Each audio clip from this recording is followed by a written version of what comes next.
खुलुमबाय बे समाव बडोलेण्ड इंखं टेलिभिजननि स्टुडिय'आव आं मिथिका नार्जारी दिनै मोनाबिलिनि गाहाय गाहाय रादाबफ्राव दङ। आसाम केबिनेटनि थांखि थामथि आरो ब्रैथि थाखोनि थाखाय सायख'जानाय सा 835 बिजाथिफोरनो थिसनथाइ होगोन। बियाब दाफामनाय ड्राफ्टनि हेंथायै बर' हारिनि आफादफोरा सोमावसारनो थियारि। उन्दै बैसोनि हिनजाव जुलि खालामनानै सासे सुबुं हमजादों। गुवाहाटीआव 18 कौटि बेसेननि हेर'इन जब्द। आलफायाव हाबफैनो थांनायाव बङाइगावनि सासे लाइमोना पुलिसजों हमजादों। धरमबिल एमइ स्कुल आरो हन्थाबारा गुदि फरायसालिया दैजों लोमसावजानानै दङ। सोनाब बंग'आव फिन आरोबाव रेल जाब्रथाय मोन 2 वागन देरेल। दानिया फैदोनि आबुं रादाबाव।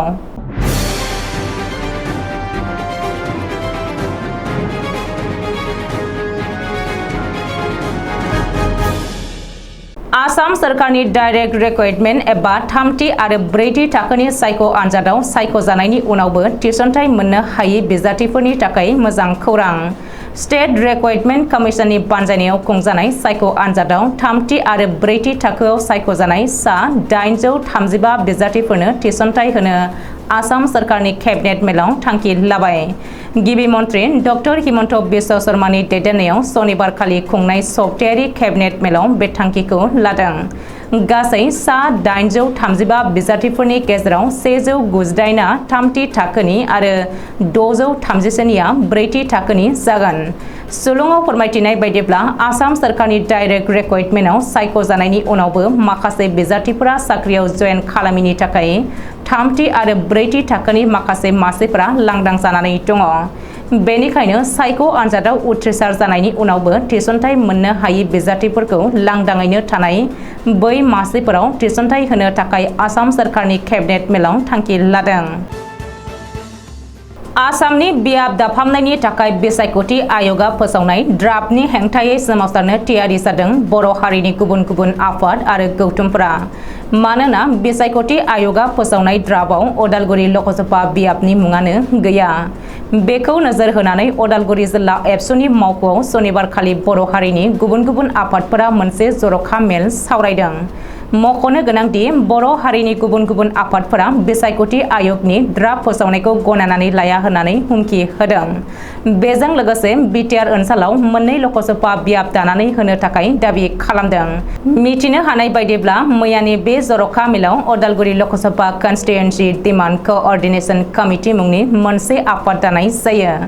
बेजों लोगोसे बे गोदान आफादनि बानजायनायाव बिसायख'थि आय'गनि ड्राफ्टआव उदालगुरि लकसभा बियाबनि मुं गैयैनि हेंथायै आरो उदालगुरि लकसभा बियाब दाना होनांगौनि दाबिजों आन्दोलन खालामनो फोसावदों।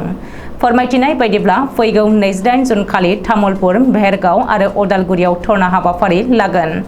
बेनि अनगायैबो फैगौ 3 जुलाइ खालि गरेस्वर, तामुलपुर, भेरगाव, टंला, उदालगुरि आरो माजबादआव धरना हाबाफारि लागोन। बबेखानि फैगौ 11 जुलाइ खालि बिसायख'थि आय'गनिसिम गोसोखांलाइ दैथायहरगोन। बेजों लोगोसे 21 आरो 22 जुलाइ खालि बिसायख'थि आय'गनि सोद्रोमाफोरजों लोगोसे सावरायगोन होननानैबो फोरमायदों। मरिगाव जिल्लानि चन्द्रपुराव उन्दै बैसोनि हिनजावसाखौ जुलि लानानै सासे सुबुङा हमजादों।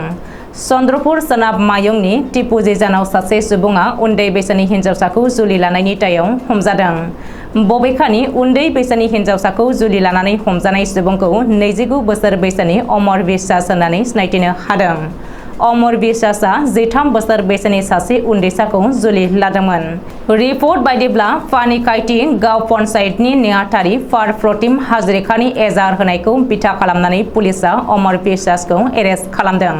Assam centre for rural development मुंनि मोनसे समाज सिबिग्रा आफादनि मदद खालामनायाव पुलिसआ उन्दै बैसोनि हिनजावसाखौ जुलि लानाय अमर बिश्वासखौ एरेस्ट खालामदों। गुवाहाटी नोगोरमायाव गोबांथार बिबांनि हेर'इन जब्द खालामदों। जालुकबारि आरो हाजोआव खालामनाय गुबुन गुबुन अपारेशनाव कौटि कौटि रांनि ड्राग्स जब्द खालामदों। मिथिनो हानाय बायदिब्ला प्रागज्योतिष नगरनि बिजि कलनीनि गंसे बिल्डिंनिफ्राय जालुकबारि पुलिसआ आबुं हेर'इन थानाय मोन 65 बाक्सुफोरखौ जब्द खालामदों।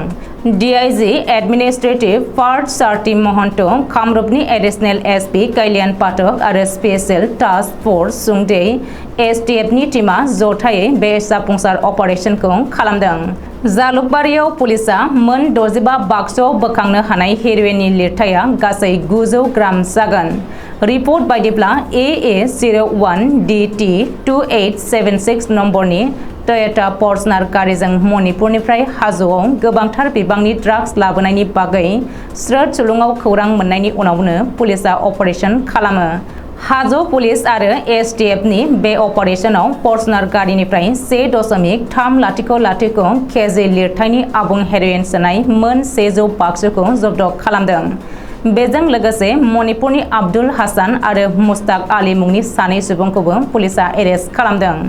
ओरैहाय हमजानाय बै सानै सुबुंनि सिमान लानाय उनावनो जालुकबारि पुलिसआ प्रागज्योतिष नगरनि बिजे कलनीनि बिल्डिंनिफ्राय सिग्रोमनानै आबुं हेर'इन थानाय मोन 65 बाक्सुफोरखौ जब्द खालामनो हायो। बबेखानि हाजो आरो जालुकबारियाव आलादा आलादायै अपारेशन खालामनानै जब्द खालामनो हानाय ड्राग्सनि बेसेना खमैबो 18 कौटि रां जागोन होननानै पुलिसआ सुलुङाव फोरमायदों। पुलिसआ बे जाथायनि हेंथायै NDPS आइननि सिङाव मोनसे केस रेजिस्टार खालामनानै बेनि सायाव नायबिजिरनो जागायदों होननानैबो मिथिनो हादों। बङाइगाव जिल्लानि सा बयथामारियाव ममेन्ट नाथ मुंनि सासे लाइमोना गावनि फेसबुक पेजआव गावदि आलफा थिउरिया हानजायाव हाबफैबाय बेखौ गावनि बिसि आरो उन्दै फिसाजोआ खस्थ' सैनांसिगोन होननानै फोरमायनायखौ नुनानै बङाइगाव पुलिसआ सिग्रोमो। संदाननानै बङाइगाव पुलिसआ सनिबारखालि मोनायाव ममेन्ट नाथखौ एरेस्ट खालामबाय। बङाइगाव सदर थानायाव गोबाव सम जेरा एबा सेबखांनायनि उनाव ममेन्ट नाथखौ जोबथेसालियाव दैथायहरबाय होननानै सुलुङाव फोरमायदों। मख'नो गोनांदि थांनाय मार्च दानाव तिनसुकिया जिल्लानि दुमदुमायाव सासे लाइमोना गावनि आलफा उदाङाव हाबफैनायनि खौरांखौ बेबायदिनो फेसबुकआव होदोंमोन। बाक्सा जिल्लानि सालबारि महकुमा बेन्दोंआव थानाय तरमबिल एमइ स्कुल आरो हन्थाफारा गुदि फरायसालिया गोबां जुब जुब अखा हानायजों न' बां लोमसावजानानै दङ। गोबां जेंनाजों मोगा-मोगि जानो गोनां जादों रायजो राजाया। बाक्सा जिल्लानि सालबारि महकुमा बेन्दोंआव थानाय तरमबिल एमइ स्कुल आरो हन्थाफारा गुदि फरायसालिया दैजों गाज्रियै लोमसावदों। अखानि दै बानाजों साखाथियाव थानाय तरमबिलनिफ्राय उसिफावनायजों फरायसालिफोरा लोमसावनानै दङ।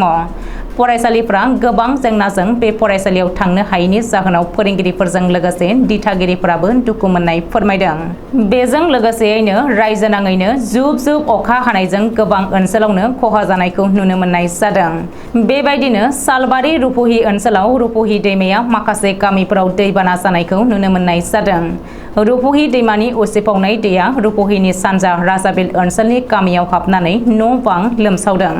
बेराफारसेथिं रुपहि दैमानि उसिफावनाय दैया सालबारिनि साखाथियाव थानाय तुमार फोथार, सेंग्लिमारि, पकालागि, हलंबारि, कटालमुरि, बयटियामारि बायदि माखासे गामिफोराव लोमसावहैदों। दैमानि दैया गोख्रैयै बारायबाय थानायनि जाहोनाव दासिमबो राननायखौ नुनो मोननाय जायाखै। बेनिखायनो फरायसाफोरा फरायसालियाव थांनो थाखाय उसुबिदायाव गोग्लैनो गोनां जादों।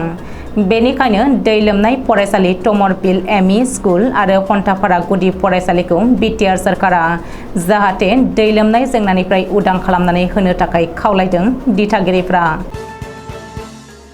उरिष्यानि उनाव फिन आरोबाव सोनाब बंगनि बांकुरा अन्धा स्टेशनाव रेल जाब्रबथाय जादों। गंसे मुवा रोगाग्रा गुड्स ट्रेनआ गुबुन गंसे मुवा रोगाग्रा गुड्स ट्रेनखौ उनथिंजायनिफ्राय सौख्रांफैनायाव गासै मोन 2 औवागोनां रेल जादों। मख'नो गोनांदि बे जाब्रबथायाव रावनिबो जिउ खहा जायाखै। नाथाय सासे रेल ड्राइभारा एसे जोखोम जादों होननानै फोरमायथिदों।